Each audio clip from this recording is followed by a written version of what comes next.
estamos. Y teníamos que estar porque hoy es el Día Internacional de la Mujer. ¿Cuánto han tenido que batallar las mujeres a lo largo de la historia? Para ganarse un metro, para seguir siendo un eslabón más que importante en la construcción social diaria, en todos los órdenes de la vida. Desde la recolección de los alimentos en las épocas prehistóricas hasta en nuestros tiempos, ganarse un lugar en el deporte. Hay un montón de anécdotas que hablan que las mujeres tuvieron que batallar mucho más que nadie para alcanzar un lugar en ese imperio de los deportistas. Por suerte, los tiempos han cambiado, han mejorado, tienen sus torneos, sus premios, pero siguen trabajando por la igualdad. Igualdad que no llegó en su totalidad. Las mujeres tienen una importancia radical en la construcción social e incluso, miren, se han batallado, se les atribuye el concepto de la construcción de las ciudades. ¿Y esto qué tiene que ver con el deporte? Bueno, porque vamos a entender de dónde viene la historia, ¿no? Nosotros como especie nos hemos dividido entre hombres que fueron a recolectar alimentos, que salían de las cavernas, y las mujeres que se quedaban a cuidar a sus hijos y colectaban piedras. Y ahí nació el concepto de la ciudad, porque cada vez fortificaban más esa suerte de defensa para estar a distancia de los enemigos, y el concepto de las grandes ciudades empieza ahí, en la mujer que batallaba para cuidar sus propias crías. Y así fue a lo largo de la historia.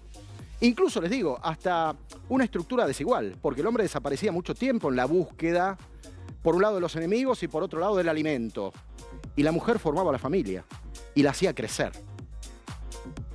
Si venimos acá en nuestros tiempos, el deporte ha sido totalmente refractario a esa construcción, y cuando culturalmente las cosas cambiaron, afortunadamente que cambiaron, la mujer así todo tuvo que pelear por sus espacios. No hay nada más ejemplificador en la búsqueda de los espacios de lo que, por ejemplo, fue en su momento el Maratón de Boston. Nada más conservador en la historia que la estructura del Maratón de Boston. 1897 se escribe el primer capítulo de la historia del Maratón de Boston, reservado pura y exclusivamente para hombres. Y acá tenemos una foto que es absolutamente referencial de este eslabón de la historia. Tan tradicional el Maratón de Boston que desde 1897 a esta parte se hace religiosamente el tercer lunes de abril. Religiosamente.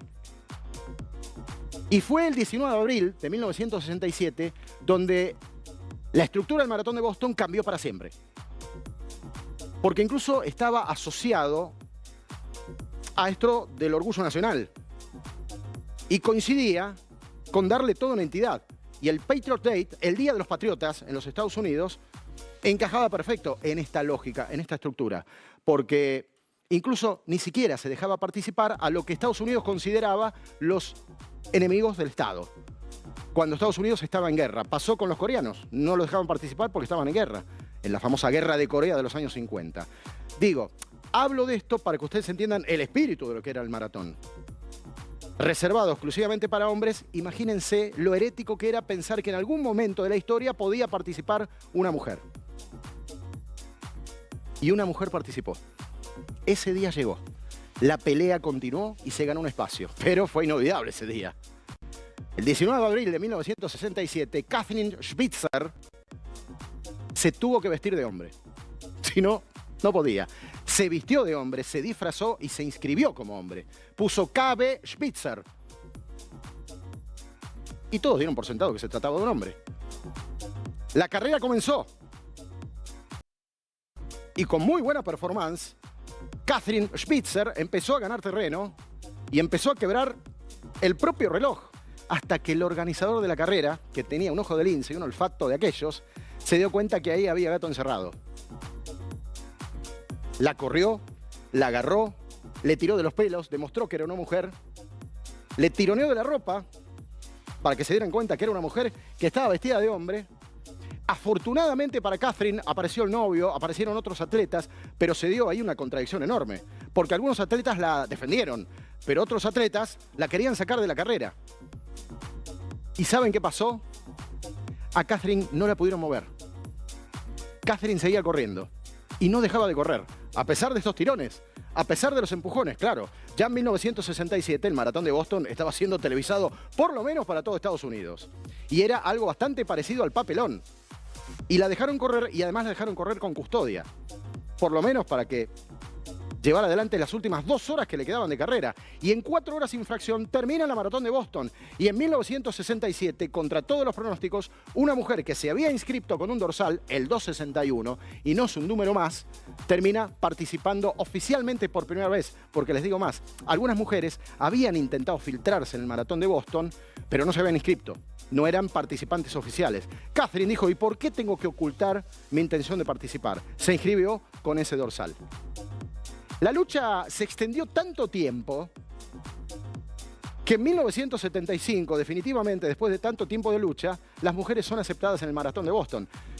Qué cosa increíble, ¿no? Porque la historia se siguió escribiendo, ganó en prestigio, con las mujeres participando, y ha significado mucho para los Estados Unidos, porque la maratón de Boston incluso fue víctima de un atentado terrible en el año 2013.